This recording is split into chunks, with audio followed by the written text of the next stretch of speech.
question. I understand we're turning now to Rivers State, where our correspondent Uche Okoro is standing by. Uche, we just got report from Rivers State about a protest in, I think that's Khana, a local government, where they were aggrieved that ballot papers from a particular local government has now moved to their local government. What more can you tell us about that? Wow, it's been a very tense one. The last 1.5 hours has been a very, very tense one in my location. You can see the first time I came on air, you see I was tucked in, looking pretty comfortable. But right now, I've been forced to untuck my shirt so we could blend in.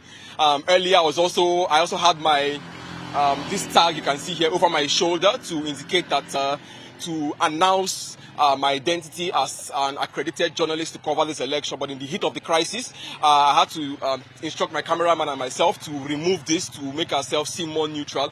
We also had to remove the election duty sticker on our vehicle so that we don't appear to be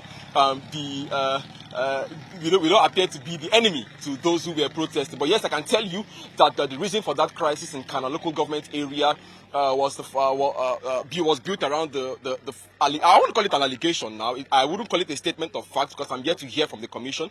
It is an allegation as at now that photocopies of ballot papers, which I believe you might be showing on the screen right now because I took pictures of those ballot papers, alleged photocopies of ballot papers for Ikwere local government area managed somehow to find themselves in Ogoni land. Unbelievable, because the distance between both areas is a lot. You cover a lot of miles from Ikwere local government area to get to Khana local government area. So if indeed their complaints are anything to go by, then it raises a lot of questions. How? Who photocopied these ballot papers? If indeed what I cited were photocopies of ballot paper. So we encountered we were stuck in that crisis because we were on our way coming from the Okoro local government area where voting was generally peaceful. I reported a very peaceful and smooth process in Okoro. I decided to move to Khana local government area and I met a far cry from what we met in Okoro. We managed to we barely managed to escape that particular place with our lives. I tell you, or at least damage to our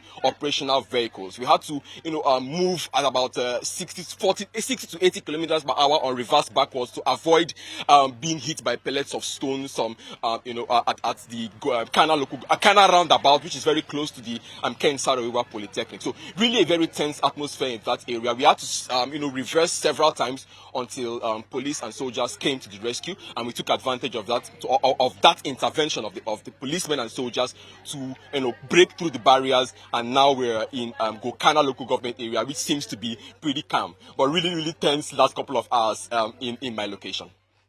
And Uche, even just from the pictures you're painting, one can see how it could have been a very tense environment. But talk to us about the impact that particular incident had on the voting process there. Well, I can't say because we had intentions to cover, from Okoro. Our next stop was expected to be Khana local government area. But unfortunately, because of the crisis there, we couldn't even go into the community. We had to pass through and continue our journey to Khana local government area, where we have one of the governorship candidates in this particular contest. One of the 17 governorship candidates in this contest. So, as at now, I can speak off my head that election may not hold in parts of Khana. I want to state that cautiously because the areas where I went through, the areas where I passed through, the polling units where I passed through, there was crisis in those areas. So if these controversies are not addressed, it is safe to say at this point, informed opinion may be that many persons may end up being disenfranchised in Khana local government area. I think this is something that the commission needs to urgently address if indeed materials from another local government area is being found in Khana local government area. But I tell you, this complaint isn't just coming from here.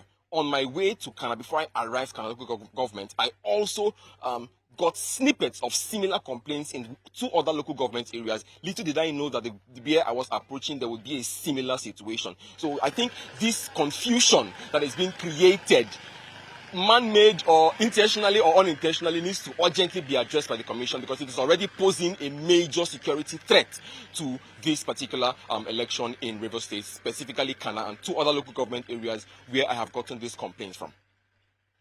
And Uche, when you say snippets of situations like that too, is it similar? Did you witness also security, some sort of security disturbance in some other local governments? Yeah, we've gotten reports. I've gotten some reports of some disturbance in Emoha.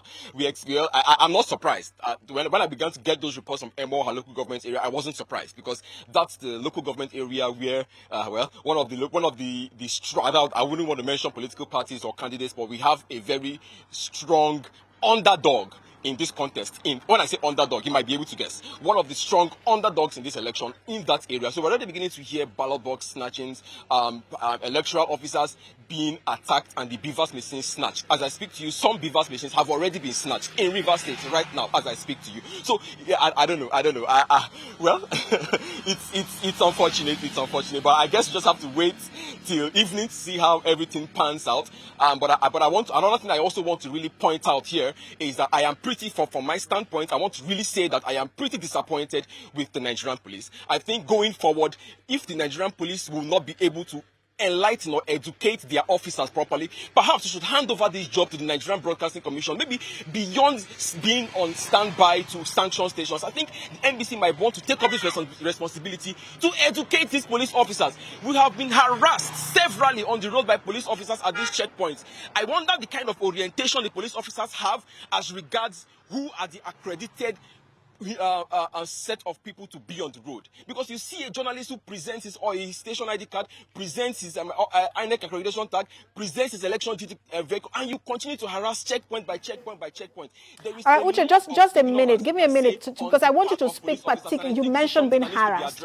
I want you to paint that picture for us of how you were harassed, what exactly happened in those incidences, just so we have a better understanding of what you're talking about.